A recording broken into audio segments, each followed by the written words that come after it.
My name is Marin Vale, 32 years old. I have become the kind of woman people call when something must go right, the quiet hinge on which an entire family swings open and closed. It didn't start as a title. It grew like ivy, inch by inch, around the bones of my days, until one morning I woke up and realized that holidays, emergencies, and awkward favors all seemed to point toward me. Marin will know, my mother likes to say. And for years, I wore that sentence like a medal and a leash. When my father died 5 years ago, the house sounded different. Even the refrigerator hum felt louder, the air heavier. Dad had been a noticing kind of man. He'd track the weather with an old barometer and track me with a look that meant, "You don't have to do this if you don't want to." After he was gone, absence took the shape of presence. People put things down where he would have picked them up. My mother, Linda, leaned into my competence with a gratitude that soon hardened into expectation. At first, I didn't mind. Love looks like casseroles delivered hot and insurance forms filled out without complaint. It looks like calling the plumber, then sitting on the kitchen floor with a towel under the sink because the plumber's caught in traffic and the water doesn't know how to wait. It escalated quietly. Thanksgiving the first year, where I arrived early with a spreadsheet for oven times and left late with cranberry stains on my sleeves. Easter the next, when I found myself crafting 12 tiny bunny ear headbands at 2 a.m. because my sister Abigail texted, "The twins will cry if there aren't props for the egg hunt." Christmas, of course, became my Everest. I made place cards with embossed snowflakes and label-coded the gifts so that the kids could find theirs without a stampede. Somewhere between ribbons and roast temperatures, the role conferred itself. I was the family coordinator, a job with no title and endless hours. On paper, my life looks enviable. I built an event planning firm from scratch, starting with children's birthdays and climbing to galas and corporate launches. These days, my name on an email means a ballroom transforms overnight and an impossible timeline somehow breathes. Venues comp me tasting menus because I can bring them 3 weddings in a season. Florists slide me last-minute peonies. DJs hold back an extra subwoofer just in case. It's not magic. It's preparation threaded through relationships, the stubborn refusal to let chaos win. To clients, I am a fixer. To my family, I am a faucet. Turn me on, and help pours out. Abigail, my older sister, is a strategist by temperament and a perfectionist by habit. She will insist her twin boys, Jackson and James, are spirited, which is a sweet way of describing demolition crews with baby teeth. When she calls me at 8 p.m. the night before her anniversary, "Marin, everything fell through. Can you watch the twins and maybe pull a rabbit out of a hat?" There is never any sense that I might already have a life in motion. The rabbit arrives anyway. Then there's Thomas, my younger brother, soft-spoken until you ask him about his latest tech repair triumph, a man who can rewire anything but finds third-grade dioramas a personal nemesis. "You're artsy," he'll say, dropping a shoebox on my dining table. "Help!" His wife Penny tries to apologize with cookies, and I try not to notice how often the dough is still raw in the center. Mom is the gravitational field. After Dad, she learned the vocabulary of keening tasks, the house needs, the car needs, the garden needs, and for a time it was easier to do the kneading for her. She is not cruel. She is lonely in a way that turns clarity into fog. "Your father used to handle this," she'll whisper when the neighbor's tree leans too close to the garage roof, and sometimes the whisper becomes a request before either of us recognizes it. I do not know how to say no without sounding like a stranger. The ledger of these years is full of small stories that look harmless alone and predatory in a stack. A summer weekend I'd planned at the lake turned into watching 4 kids while my siblings took a much-needed couples day. A friend's art opening I missed because a pipe exploded under Mom's sink, a geyser that soaked the cabinet and our patience. A winter's worth of Sundays rearranged because there was always some school project that had somehow slipped from due next month to due tomorrow at 8 a.m., and because I am good at pulling order from noise, I pulled and the noise quieted and the pattern cemented. I fix. They relax. For a long time, I mistook usefulness for belonging. It felt good to be the person who could hold the center. It felt safer than being the person who needed something she couldn't define. Then, last spring, I met Jason. It happened at a charity gala I was coordinating. A swirl of crystal and velvet and donors who greet you by name while forgetting each other's. Jason was hired to photograph the event, and he worked with a kind of stillness that made a room behave. Between his camera clicks and my podium cues, we found ourselves orbiting the same problems: lighting, timing, how to hide a sound check in plain sight. "You run your cues like choreography," he said once during a lull, and I laughed because it felt like being seen in a language I hadn't realized I spoke. He asked for coffee and didn't flinch when I opened my calendar to something that looked like a game of Tetris on expert mode. He learned that Thursdays were vendor days, and never tried to wedge in a date then. He asked about Dad, not like the dead are an awkward subject, but like love was a project we were still finishing together. "What do you do when you're not solving other people's emergencies?" he teased, and the question gave me pause. "Sleep," I said, "and sketch tablescapes, and imagine not checking my phone for an entire day." He smiled. "We could practice that." 8 months later, we are still practicing. He is the first person who has ever looked at my efficiency and asked whether it's serving me. When I mention my family's plans, he listens with an attention that makes me braver. "Do they know about me?" he asked gently in November, as I wrapped a roll of ribbon around my wrist in 3 fast loops. "They do," I said, and it was true, though the knowing felt superficial, like a file name on a desktop, visible, unopened. I began planning Christmas, of course I did, because ritual steadies grief and because using my hands on something lovely steadies me. I ordered the premium ham from a butcher who only releases 20 each year and pretends he doesn't remember me. He always does. I debated twinkle light temperatures like a lighting designer. I designed coloring books for the kids, custom pages with our house and our dog, and the way Mom's hydrangeas look in June. I commissioned small wooden ornaments carved with initials, imagined where they would flash on the tree, how the twins would bicker over whose letters were cooler. But beneath the lists and the ladder and the scent of fresh greens draped over the banister, a question scraped along the grain. Will they see me differently this year? This was the first Christmas I intended to bring Jason, the first time I'd imagined not just setting the table, but sitting at it with a partner, not the helper who disappears into the kitchen, but the woman whose life offers more than competent service. When I mentioned the possibility at Thanksgiving, I might bring someone this year, the room hummed around me, polite nods sliding past because the gravy was congealing and Jackson had just balanced a roll on his nose. Later, Mom said, "We'll make room," in a tone that meant seating, not space. In small moments, hope kept trying to turn on its lamp. Jason and I spent an evening walking the neighborhood, looking at lights strung in improbable places, and I talked about Christmases with my father, how he took me to the tree lot late at night when the last trees were marked down, how he would tap each trunk with 2 knuckles like he could hear the pitch of joy inside. I told Jason the story of the year a strand of lights failed in the middle of the tree, and Dad taught me how to fox hunt a dead bulb, checking each one until the darkness relented. "You're like that," Jason said. "You keep checking until the darkness relents." The compliment warmed me and unsettled me at once. I wondered if I had confused relentlessness with love. As December narrowed, the calendar grew pinched with tasks. My dining room transformed into Christmas headquarters. Bins, bows, a binder, swelling with lists that would make a general proud. It would have been easy to believe that preparation equals permission. It would have been easy to assume that if everything looked beautiful, the deeper balance would simply fall into place. But every night when I set down my pen, the quiet returned with an edge. I wanted the holiday to be different, not because the menu was superior or the mantle garland fuller, but because I would not be a means to everyone else's joy. I wanted to be a person among people who loved me, not a system. I kept thinking about Dad's look, the one that said, "You don't have to do this if you don't want to." I tried the words on my tongue like a new spice. No, not this time.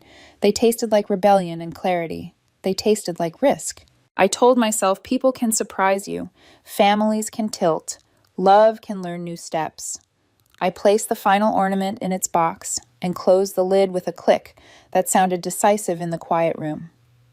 Somewhere between grief and habit, something in me was reaching for a different shape of belonging, one that asked not just what I could give, but who I could be if I stopped mistaking obedience for care. I didn't yet know what would snap the illusion.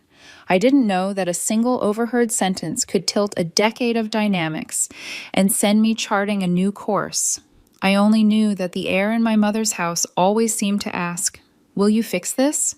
And the air inside me had started to answer, "Not like that, not anymore." The morning was brittle with frost when it happened, a week before Christmas. I remember because the air pinched my lungs as I scraped ice from the windshield, the kind of cold that makes you clench your jaw. Holiday music crackled from the radio, cheery and unconvincing. By the time I pulled up to my mother's house, the lights I'd strung along the eaves were already twinkling, little soldiers against the gray winter sky. I balanced 3 oversized bags of decorations against my hip, nudged the door open with my shoulder, and called out, "It's me!" Silence. Not unusual, but enough to make the house feel cavernous. I set my bags in the entryway, brushed snow from my boots, and started toward the kitchen, expecting to find Mom fussing with her recipe cards or Abigail arguing with Thomas over where to put the high chair. Instead, I heard voices before I saw anyone, voices laced with laughter. My mother's soft chuckle, Abigail's clipped soprano, Thomas's baritone. The rhythm of people relaxed, not aware they were being overheard. I slowed, hand resting against the hallway wall, and then my name. "So we're agreed then," Abigail's voice carried, crisp as glass. "Marin will watch all the kids during the adult dinner." The words didn't compute at first. Adult dinner? Since when was Christmas divided like that? Our tradition had always been one long, noisy table, elbows brushing, children spilling cranberry sauce on linen napkins. I froze, heart drumming in my ears. 5 kids, Abigail continued breezily. She handles the twins all the time, so adding 3 more won't be a big deal. Mom's reply came warm, approving. It makes sense. The kids' table is always chaos, and Marin is so good with them. Plus, she already has all those activities planned. Those activities weren't babysitting entertainment. They were scavenger hunts and craft projects designed for everyone, children and adults alike. The air in my chest thickened, each word pressing harder. Thomas chimed in, almost relieved. "She can eat early with the kids, then we'll finally have a dinner in peace." Last year, Lucas had that meltdown, and I barely tasted the food Marin spent all day cooking. Abigail laughed. "And she'll handle cleanup too, right? She always does. I was thinking we could open a good bottle of wine this year without worrying about driving. Maybe even some adult games after." Mom laughed too, indulgent. "Well, it's not like Marin has other plans. No offense to her, but being single at the holidays means she has the time to help. We all have partners and children to consider." I felt the words land like small, sharp stones. Jason's name had been on my lips for weeks. I had told them, hadn't I? At Thanksgiving, I'd said, "I might bring someone this year." The words had disappeared under gravy boats and chatter, but they had been spoken. Now it was clear. They hadn't missed them. They had dismissed them. "Has she mentioned that photographer guy lately?" Thomas asked, his voice tilted with doubt. "I thought that fizzled months ago." "Oh, that was never serious," Mom replied, her tone almost dismissive. "Marin focuses too much on work for relationships to last. Remember that accountant a few years back? Same thing." My stomach tightened. They didn't know Jason still stayed late at shoots, texting me to make sure I'd eaten dinner.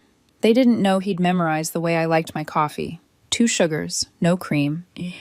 Or that he'd met me halfway across town one night just to walk me home in the rain. They didn't know because they'd never asked. "Well, it works out perfectly," Abigail said, her voice light with satisfaction. "She can entertain the kids from 4 onward. I'll tell the twins to save their toy demonstrations for Aunt Marin, and she'll handle Santa duties too, right? Wrapping the gifts and sneaking them under the tree after bedtime?" "Of course," Mom confirmed.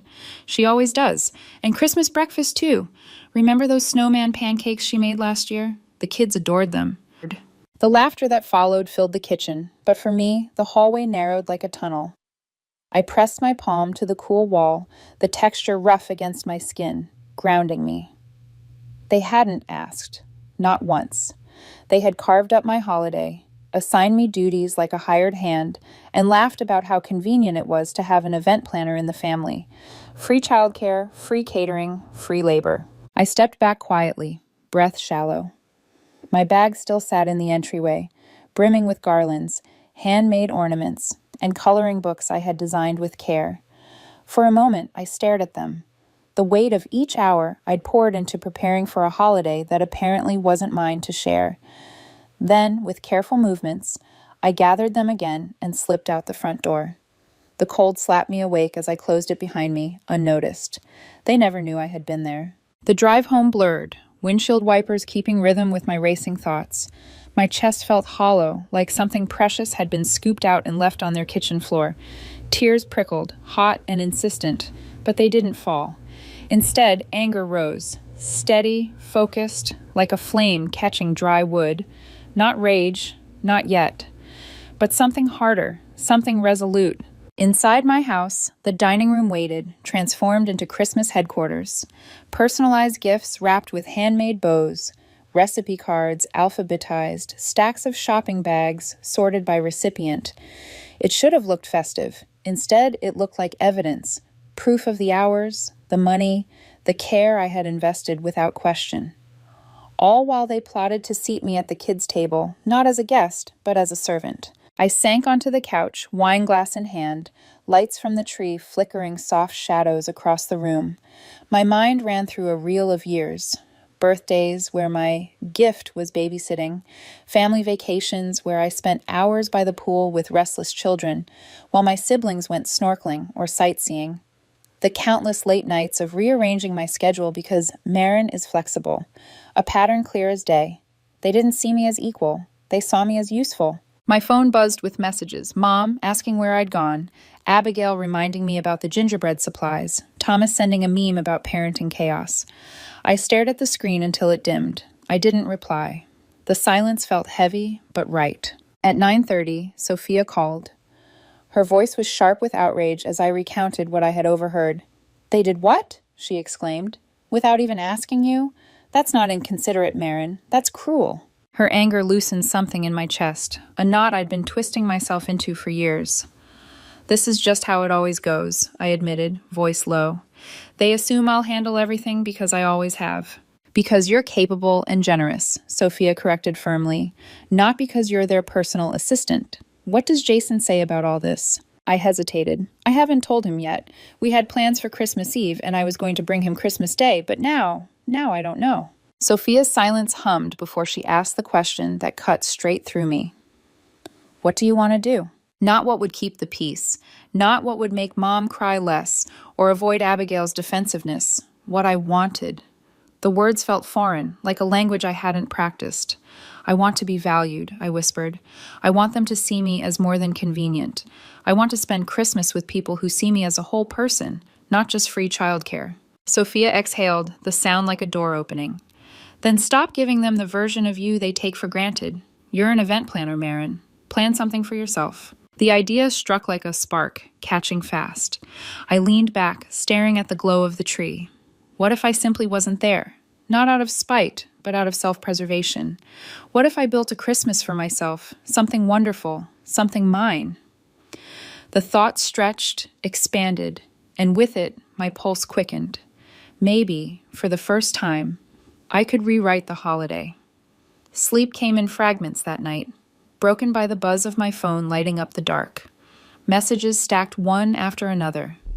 My mother asking if I could come by early to help with furniture, Abigail reminding me about nut-free snacks for the twins, Thomas asking if I could pick up wrapping paper on my way over.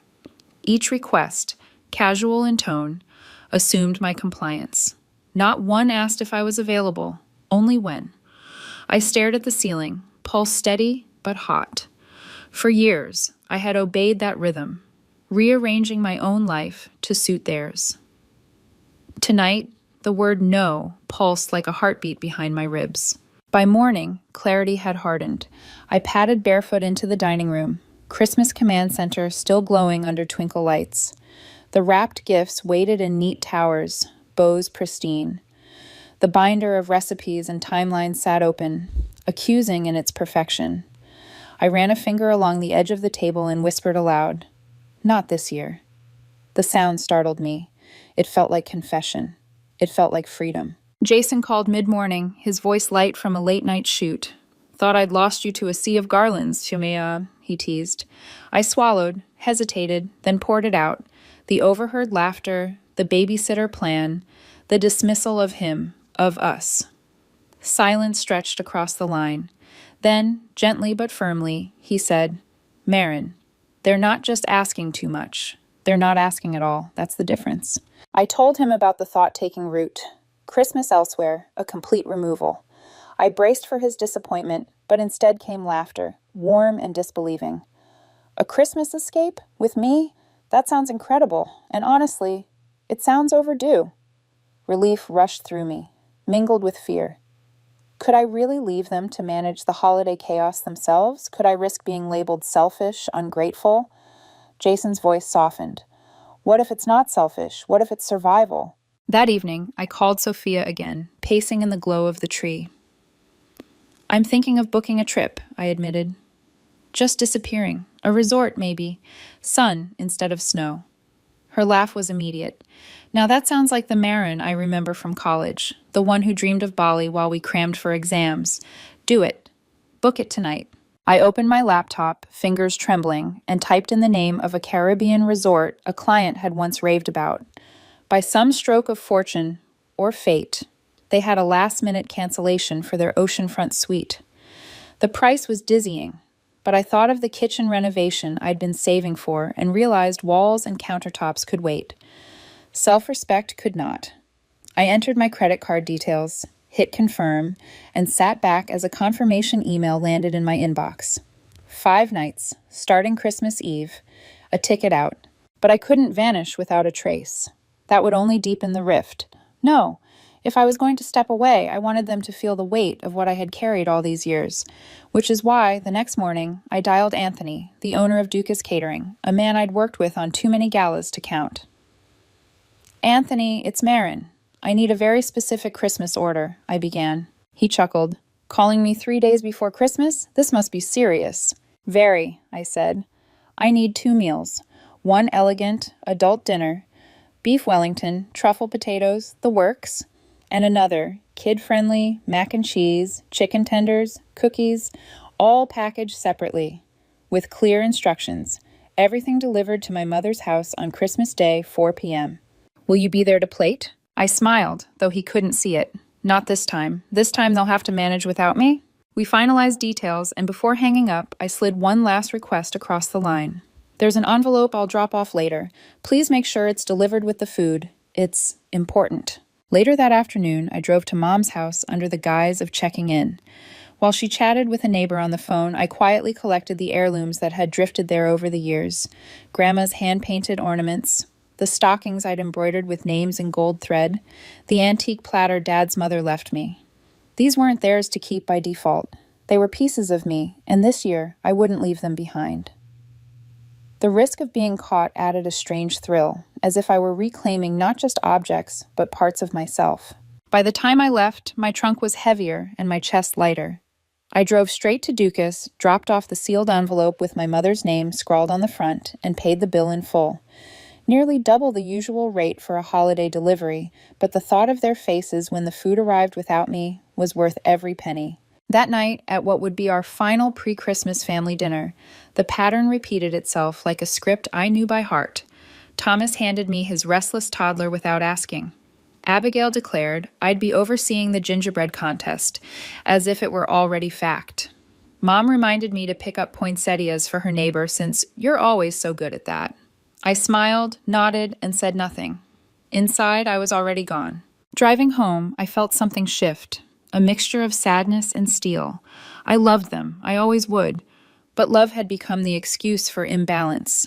Maybe the only way to reset the scales was to step away completely. In my living room, suitcase open, I began folding sundresses instead of sweaters, sliding sunscreen beside wrapped gifts that I'd scheduled for courier delivery on Christmas morning.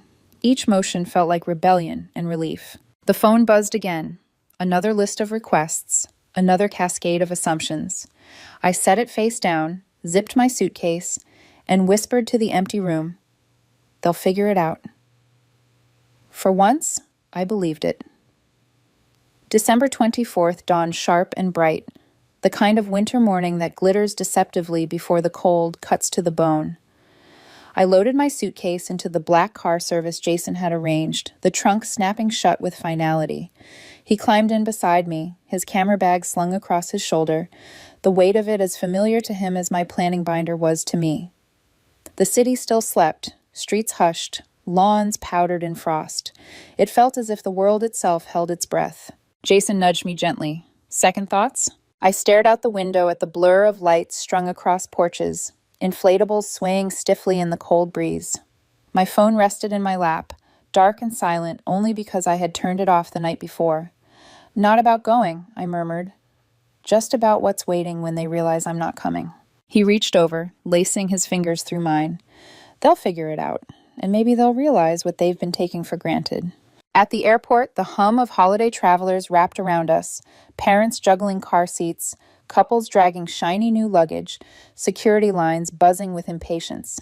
I powered on my phone while we waited in line, and instantly it lit up like a slot machine. Missed calls, dozens of texts, voicemails piling up. The most recent message from Mom made my stomach clench. Where are you? We're waiting to start Christmas Eve breakfast. The children are asking for your cinnamon rolls. Cinnamon rolls I had never agreed to make, yet somehow had become my obligation in their minds. I showed Jason the screen. He raised his brows. They really do think you're running the entire production. Before I could reply, my phone rang. Mom. The third call in 10 minutes. Jason gave my hand a reassuring squeeze. Take it. It's time. I inhaled deeply and answered, Good morning, Mom. Her voice was sharp, brittle with expectation. Don't good morning me. Where are you? The kids are waiting, and we still need to finalize tonight's activities. Why aren't you here? I closed my eyes, centering myself amid the chaos of the terminal. Because I'm not coming, Mom. Not today, not tomorrow. Silence stretched. Then, incredulity. What do you mean you're not coming? Of course you're coming. It's Christmas. I overheard the conversation last week, I said, my voice steady, though adrenaline surged through me. You, Abigail, and Thomas deciding I'd watch all 5 kids during your adult dinner, laughing about how I'm single and have nothing better to do, planning my time like it belonged to you. Her tone shifted to coaxing. Oh, Marin, you misunderstood. We were just trying to work out logistics. Of course we want you at the dinner too. Do you? My voice sharpened. Because it sounded clear enough. And it fits a pattern. Every year, every event, you assume I'll handle everything, without asking. That's ridiculous, she protested, but softer now. Where are you? Just come over, and we'll sort this out. I looked toward the boarding gate where passengers were lining up. I'm at the airport. My flight leaves in 30 minutes. Her pitch rose, frantic. What flight? Where are you going? On vacation, with Jason. The name landed heavy. For months, she had treated him like a passing shadow. Marin, you cannot be serious. What about dinner tomorrow? The presents? The traditions you always handle? The catering will be delivered at 4 tomorrow, I explained calmly. Adult dinner, kids' meals, everything labeled with instructions. Paid in full. All you have to do is heat and serve. Catering? She repeated, as if the word itself were an obscenity. But that's not the same as your cooking. The children will be devastated.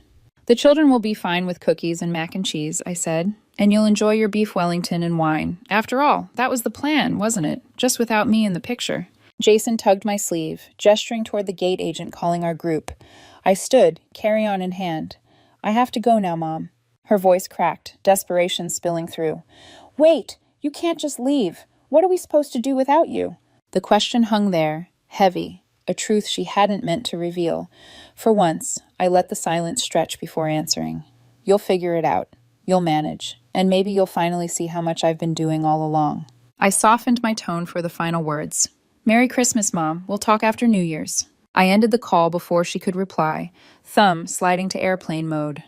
As Jason and I boarded, my chest felt crowded with contradictions, guilt and exhilaration, fear and liberation. We found our seats, buckled in, and as the plane began its slow taxi, Jason reached for my hand again. You okay? He asked, searching my face. I turned to him, managed a smile that felt raw but real. I am now. Merry Christmas to us.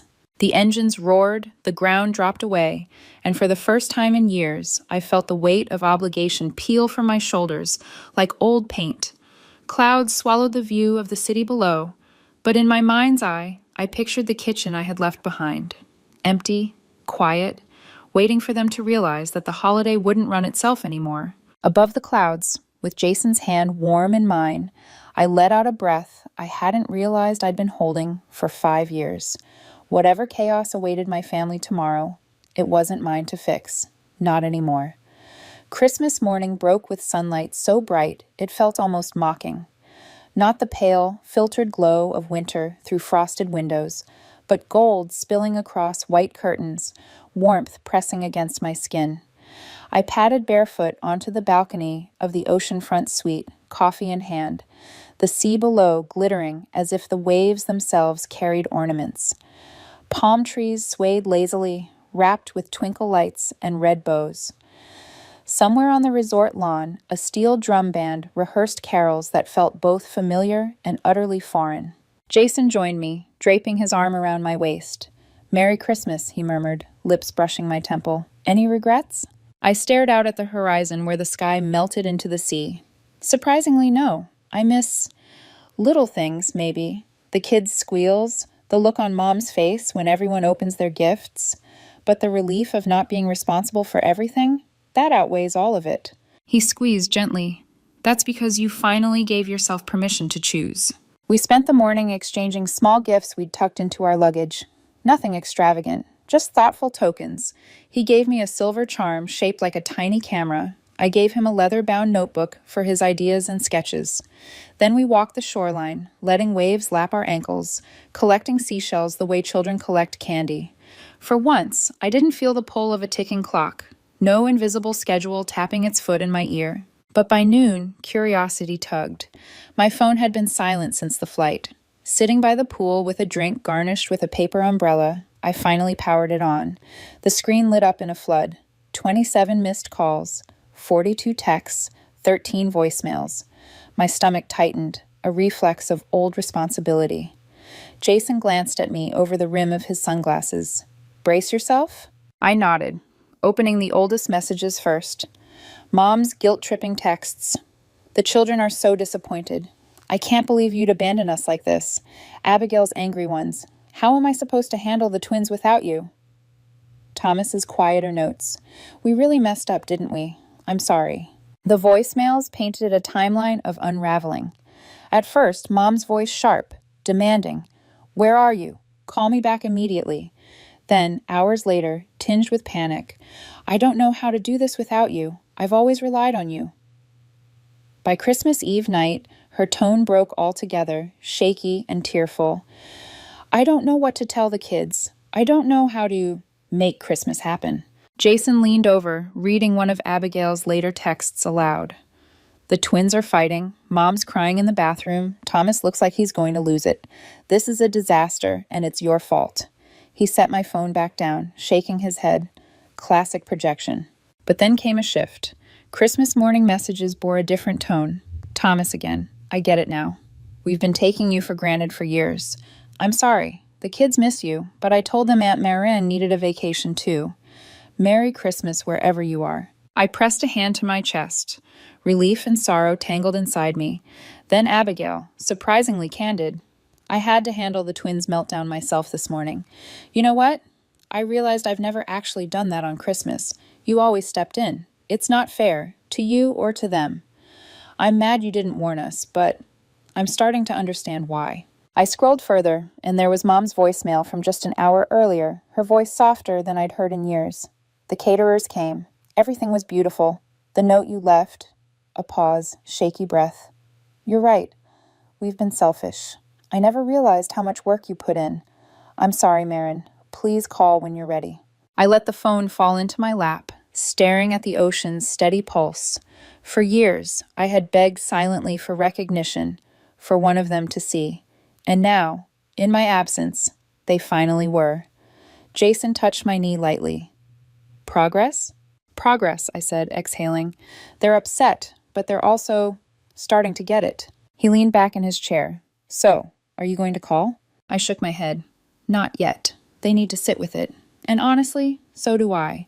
This is the first Christmas I've had in years, where I'm not constantly making sure everyone else is happy." That afternoon, we went snorkeling, slipping into warm turquoise water where schools of fish flashed like stained glass. The world beneath the surface felt quiet, suspended, nothing to manage or fix. For the first time, I realized my own holiday could be beautiful simply because I was in it, not because I orchestrated it for others. When we returned to the resort, showered and dressed for dinner, I checked my phone again. New messages glowed on the screen. Abigail, a photo of the elegant adult dinner plated perfectly. This is delicious, but it doesn't taste the same without you here. Thomas, a video of all 5 children singing a carol, slightly off key, but earnest. They wanted you to see this. Mom, a picture of the family around the tree. A visible space where I would normally sit. We miss you. The note made me cry. Please come home soon. I typed slowly, carefully, crafting words that felt true. Merry Christmas, everyone. I'm safe. I needed this time away to process years of feeling taken for granted. I love you, but I won't keep being the default babysitter or caterer without choice. My time, my effort, my presence, they matter. I hope this holiday shows you that. We'll talk when I return, but things must change. I hovered, then added, P.S. Jason says hello. He would have loved to meet you all under better circumstances. Then I hit send, turned off notifications, and slipped the phone into the nightstand drawer. Jason took my hand as we walked down to the resort's candlelit restaurant, waves crashing softly just beyond the balcony. For the first time in years, Christmas felt like mine, not stolen, not handed out in pieces, not swallowed by obligation. As we toasted with glasses of champagne, I whispered to myself, almost in disbelief, Merry Christmas, Marin. And for the first time, the words felt like a gift meant for me. 3 weeks later, the airport felt like another world behind me as I unlocked my condo door, suitcase wheels bumping softly across the threshold.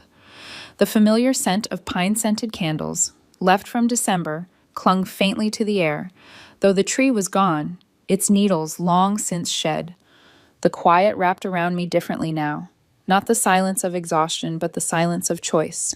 Jason and I had stretched those 5 days in the Caribbean into a journey of our own, venturing beyond the resort gates, wandering markets fragrant with spices, eating dinners in open-air cafes where no one knew our names. It had been more than a vacation. It had been a reclamation. I had rediscovered the parts of myself that liked to wander without a checklist, who could linger over a sunset without calculating oven times in her head. But now reality waited. The first family gathering since Christmas loomed. My nephew Lucas's birthday at Thomas and Penny's house.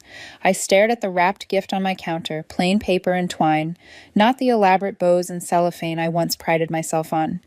This time, my presence would be the gift, not my labor. Sunday arrived brisk and cloudy. I drove with steady breaths, rehearsing responses to the looks I knew I would receive. When I walked in, Penny smiled kindly, pulling me into a hug. Thomas grinned, genuine warmth in his eyes. Mom's embrace was tighter than usual, her whisper sharp in my ear. We need to talk. Abigail offered a stiff hello, her posture guarded. The children broke the tension, swarming me with squeals and stories of Christmas toys, their sticky fingers tugging at my sleeves. I laughed, hugging them back, but noticed something strange. Each meltdown, each squabble was being managed by their parents, not automatically passed to me. That alone felt revolutionary. Later, as I refilled my water glass in the kitchen, Mom cornered me. Her voice was low, almost trembling. What you did at Christmas was very hurtful, Marin. We were all counting on you. I met her eyes steady. That's the problem, Mom. You were all counting on me without asking if I was available. My time isn't communal property. We're family, she countered. Family helps each other. Yes, I said softly, but it has to go both ways. When was the last time someone in this family asked what they could do to help me? When did anyone consider that I might have my own plans? Her face shifted, confusion giving way to sorrow. She lowered her gaze. I can't remember. After your father died, I leaned on you so hard. It was easier than figuring out how to stand on my own. I'm sorry, Marin. I didn't see how much I was asking. Her words disarmed me. I had expected denial, maybe tears designed to shift blame. Instead, I saw my mother, lonely, tired, realizing. I touched her arm gently. Thank you for saying that. I want things to change. I can't keep being everything for everyone. Later, on the back porch, Abigail approached, drink in hand, tone light but eyes serious. Quite a stunt you pulled, she said. It wasn't a stunt, I replied. It was a boundary. She exhaled, glancing toward the yard where the twins chased balloons. They asked about you every day. I didn't know what to tell them. That sometimes adults need vacations, too, that's what I said. But the truth? We used you as a safety valve. Every tantrum, every crisis, we dumped it on you. That's not fair. Not to you, not to the kids. They need to see us handle them, not you. Her honesty startled me. I had braced for anger, maybe accusations. Instead, I saw a sister realizing her own dependence. Thank you, I said quietly. I love them, but I can't be their parent. That's you. She nodded, eyes softening. Then, after a pause, she asked, So, Jason, is it serious? The question cracked something open, a shift from treating me as service to treating me as a person. We spoke for 20 minutes about him, about her career struggles, even laughed once. For the first time in years, it felt like we were sisters, not client and provider. Throughout the party, I noticed Thomas stepping in deliberately. When Mom sighed about her cluttered garage, he said, Maybe we can all set aside a Saturday to help, if Marin's available. The emphasis on if felt pointed, protective. My brother, usually silent in conflict, had become an ally. Weeks slipped into months, and patterns began to change. Group texts started with, Are you available? Instead of, I need you to. Mom enrolled in a community class for painting, filling her afternoons with something other than phone calls to me. Abigail and Thomas divided school projects and babysitting without automatically reaching for my number. It wasn't perfect. Old habits tugged, small requests slipped through, but the difference was undeniable. Jason joined family dinners, welcomed with curiosity instead of dismissal. He squeezed my hand under the table when he sensed old dynamics creeping back, grounding me in the promise I had made to myself. Our relationship thrived in the space my boundaries created, growing roots where once there had been no soil. By the following Christmas, the transformation was visible. Planning began in November with a family meeting where tasks were divided. Mom would host, Abigail would manage the gift exchange, Thomas the children's activities, and me, the meal, but with shared contributions. No one assumed. Everyone asked. On Christmas Eve, as carols played and children arranged cookies for Santa, I sat on the couch beside Jason, not exhausted, not simmering with resentment, but present. My mother raised her glass in a quiet toast. To Marin, she said, her eyes meeting mine, who taught us that love means respecting boundaries, not just accepting sacrifices. The words stilled the room. For once I felt seen not as useful, but as valued. It hadn't been easy. There had been tears, awkward silences, hard conversations, but the result was a family learning to function through respect, not convenience. I glanced around at faces I loved, remembering the empty chair from the year before. That absence had carved space for growth. Sometimes the most loving thing you can do is stand up for your own worth. In doing so, you show others how to love you better, and in showing them, you teach them how to love each other better too. The lights on the tree flickered, children's laughter rose, and for the first time in years, Christmas felt like joy instead of obligation. And as Jason whispered, "Best Christmas ever?" I smiled, finally believing it. Best Christmas ever. The months that followed slipped into a rhythm that felt both fragile and new. Family dinners no longer began with me hauling in trays of food and ended with me scrubbing dishes alone in the kitchen. Instead, Thomas arrived balancing casseroles, Abigail actually remembered napkins and drinks, and Mom, slowly, stubbornly, began asking instead of assuming. The shift was uneven at first. Old habits surfaced like weeds, but when they did, I reminded myself of the ocean, the sunrise, the quiet of a Christmas morning that had belonged entirely to me. That memory gave me the strength to say no. Jason often caught the flicker of doubt in my eyes when the phone buzzed with a request. "Remember," he'd whisper, "you're not their faucet anymore." And I'd smile, grateful for his steady presence, because he was right. I wasn't the endless well of help they had come to expect. By spring, Mom surprised me by tackling projects on her own.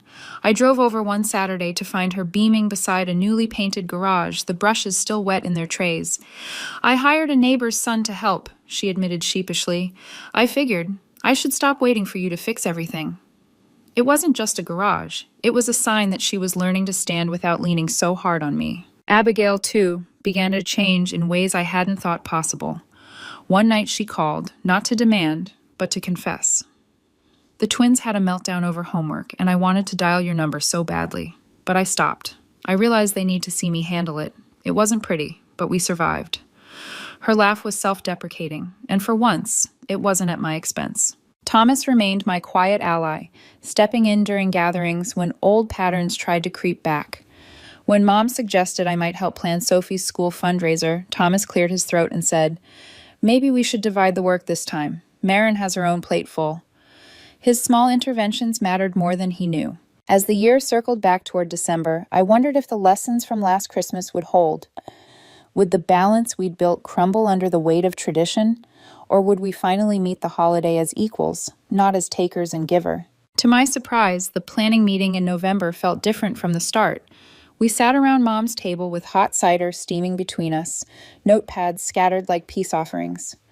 "Let's divide this fairly," Mom began, her eyes flicking to me as though to prove she had learned.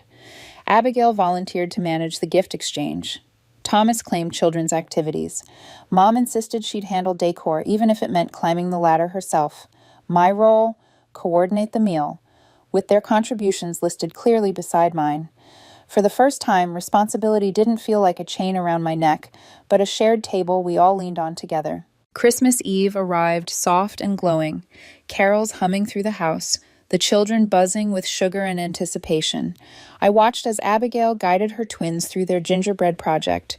Thomas helped Lucas tape construction paper stars, and Mom moved slowly but surely between tasks, no longer waiting for me to swoop in. Jason sat beside me, squeezing my hand, his smile saying more than words could. When the children finally drifted to bed, the adults gathered by the tree, wine glasses reflecting the lights. Mom lifted hers in a toast. Her voice caught, but she pressed through. "To Marin," she said, "for teaching us that love isn't about taking until someone breaks. It's about respecting boundaries and sharing the weight. Thank you for showing us." Warmth spread through me, not the exhaustion I used to mistake for love, but something steadier, truer. I looked around at the faces of my family, faces that had once taken me for granted and now, slowly, were learning to see me. It hadn't been an easy year. Change never is. There had been awkward silences, tears, and old habits clawing back. But as I raised my glass with theirs, I realized that sometimes the most powerful act of love is not sacrifice, it's standing up for your own worth. Because when you demand to be valued, you teach others to value themselves too. The lights glowed, laughter mingled with carols, and for the first time in years, Christmas felt like joy without exhaustion. The empty chair I had left the year before had done its work. It had carved space for growth. And as Jason whispered, "Best Christmas ever," I leaned into him, smiling with a certainty that felt like peace. "Yes," I said, "best Christmas ever."